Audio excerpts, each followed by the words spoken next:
Salam sejahtera Malaysia, salam sejahtera tuan-tuan dan puan-puan semua.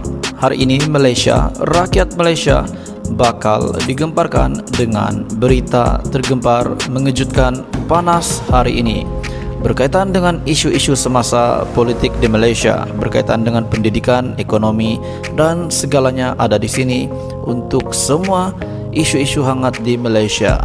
Mari kita menonton video hari ini, apa yang ada hari ini. Sila tekan butang subscribe, like dan share video ini. Jangan lupa tekan tombol lonceng untuk info-info yang lebih banyak daripada channel ini. Berita akan dimulakan beberapa saat lagi. Teruskan bersama di dalam channel ini untuk info yang lebih hangat di Malaysia, untuk semua rakyat Malaysia, untuk keluarga Malaysia. Mari kita menonton video ini. Hai, hello, salam sejahtera Malaysia. Hari ini ada berita terkini daripada Istana Negara, daripada Agong. Titah Agong yang pasti menggemparkan semua calon Perdana Menteri, semua yang bakal bertanding pada pilihan raya umum ke-15 dan sudah pasti ke semua rakyat Malaysia. Ke bawah duli yang maha mulia, Agong titah rakyat Malaysia di Singapura untuk tunaikan hak mengundi. Yang di-Pertuan Agong Al-Sultan Abdullah Riayatuddin Al-Mustafa Billah Shah bertitah agar rakyat Malaysia yang menetap di Singapura menunaikan tanggungjawab untuk mengundi pada pilihan raya umum ke-15 pada 19 November ini yang akan diadakan. Saya akan mengingatkan tanggungjawab tuan-tuan dan puan-puan untuk mengundi pada pilihan raya umum yang akan datang, walaupun tinggal jauh sikit, tetapi hati mesti tetap menunaikan tanggungjawab yang lebih berhak sebagai pengundi titah Seri Paduka. Al-Sultan Abdullah berkenan bertitah demikian ketika berucap pada majlis santapan malam bersama diaspora Malaysia di Hotel Shangri-La di sini malam ini. Raja Permaisuri Agong Tunku Haja Azizah Mak Aminah Maimunah Iskandaria turut berangkat ke majlis santapan itu yang turut disertai Anakanda Seri Paduka Tengku Puteri Raja Tengku Puteri Afzan Aminah Hafizatullah. Sebelum ini SPR telah menetapkan 19 November sebagai tarikh pengundian untuk pengundi Malaysia melaksanakan tanggungjawab pada PRU 15 bagi menyokong sistem demokrasi Malaysia juga.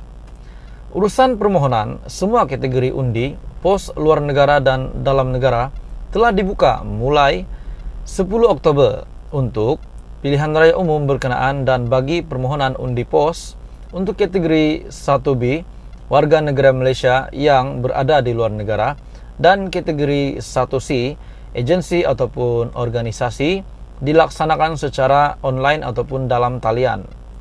Tarikh tutup permohonan adalah pada 2 November bagi kategori 1A, petugas pilihan raya, ahli, pegawai SPR, polis, tentera dan petugas media, dan 23 Oktober bagi kategori 1B, warga negara Malaysia yang berada di luar negara, dan 26 Oktober bagi kategori 1C bagi agensi dan organisasi. Sementara itu, Al-Sultan Abdullah turut menzahirkan penghargaan kepada rakyat Malaysia yang menetap di Singapura dan telah saling membantu antara satu sama lain daripada pelbagai aspek ketika kedua-dua negara berdepan pandemik COVID-19. Turut hadir dalam majlis santapan itu, Ketua Setiausaha Kementerian Luar Datuk Seri Amran Muhammad Zin selaku pegawai pengiring, Ketua Setiausaha Kementerian Pengangkutan Datuk Isham Ishak dan Pesuruhjaya Tinggi Malaysia ke Singapura Datuk Dr. Azfar Muhammad Mustafar. Al-Sultan Abdullah dan Raja Permaisuri kini dalam rangka lawatan negara ke Singapura selama 4 hari yang berakhir pada esok. Lawatan negara itu mencerminkan hubungan dua hala yang rapat serta istimewa antara Malaysia dan Singapura sejak bermula 57 tahun lepas. Tuan-tuan dan puan-puan, tidak lama lagi PRU dan Agong titah rakyat Malaysia di Singapura untuk tunaikan hak mengundi. Bukan di Singapura saja, tetapi seluruh Malaysia akan mengundi untuk pilihan raya umum ke-15. Namun ada berita yang tergempar yang kita boleh kita rasa simpati kepada mereka yang telah terlibat banjir. Tidak lama lagi PRU15 dan banjir pula sudah mulai berlaku. Hampir setiap hari ada amaran cuaca yang diterima melalui WhatsApp, melalui pemberitahuan di berita daripada Jabatan Meteorologi yang memberi amaran tentang cuaca. Macam hari ini pun sekarang sedang hujan. Namun, mangsa banjir di Melaka pula semakin meningkat. 3 pusat pemindahan sementara sudah dibuka. Hujan lebat yang berterusan sejak kira-kira 3.30 petang tadi yang menyebabkan limpahan air Sungai Tampin.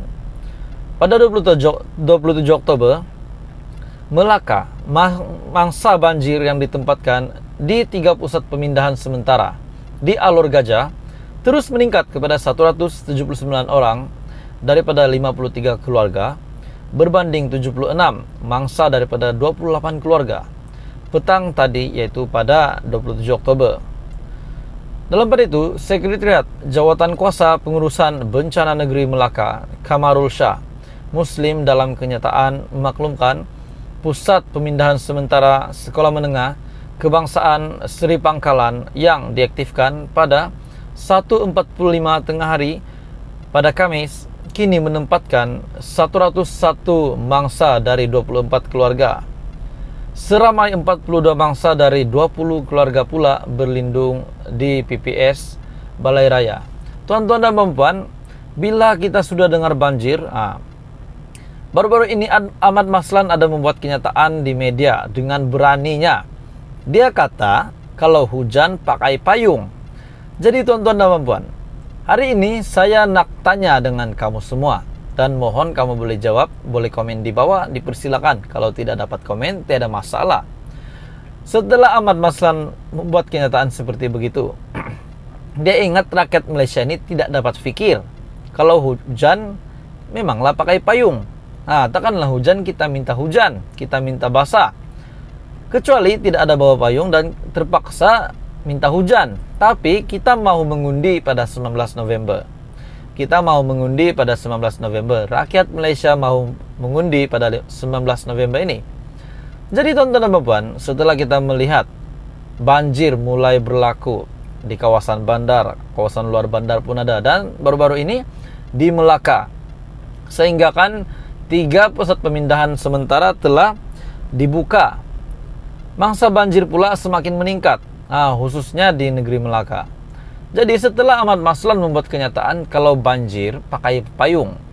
Jadi tuan-tuan dan puan, saya tidak mendoakan, saya tidak berharap sesuatu yang buruk akan berlaku pada 19 November. Tapi pada 19 November kalau banjir, bukan saja di Melaka, bukan saja di Semenanjung, mungkin Sabah, Sarawak, ataupun beberapa negeri di Semenanjung, jika banjir, bagaimana kita nak turun mengundi? Bagaimana kita nak turun mengundi? Takkan guna payung juga. Mestilah kita ada yang tidak dapat mengundi. Mungkin ada yang terperangkap di rumah. Mungkin ada yang tak nak keluar mengundi sebab ingin keselamatan, menjaga keselamatan. Sebab itu semua berisiko. Nyawa tuh geng. Kalau kita turun mengundi, nanti masa banjir, kalau tiba-tiba kena hanyut oleh banjir, siapa yang hendak bertanggung jawab? Tuan-tuan dan puan, kita harap PRU15 nanti keadaan cuaca baiklah. Seperti titah agong yang sudah titah agong kepada rakyat di Singapura untuk menjalankan hak sebagai pengundi pada PRU15 ini. Agong sudah bertitah di Singapura. Untuk tunaikan hak sebagai mengundi. Jadi tuan-tuan dan puan, teruskan bersama di dalam channel ini. Banyak lagi info politik di Malaysia yang pasti menghangatkan Anda pada hari ini dan seterusnya, khususnya PRU15 yang tidak lama lagi bakal menjelang.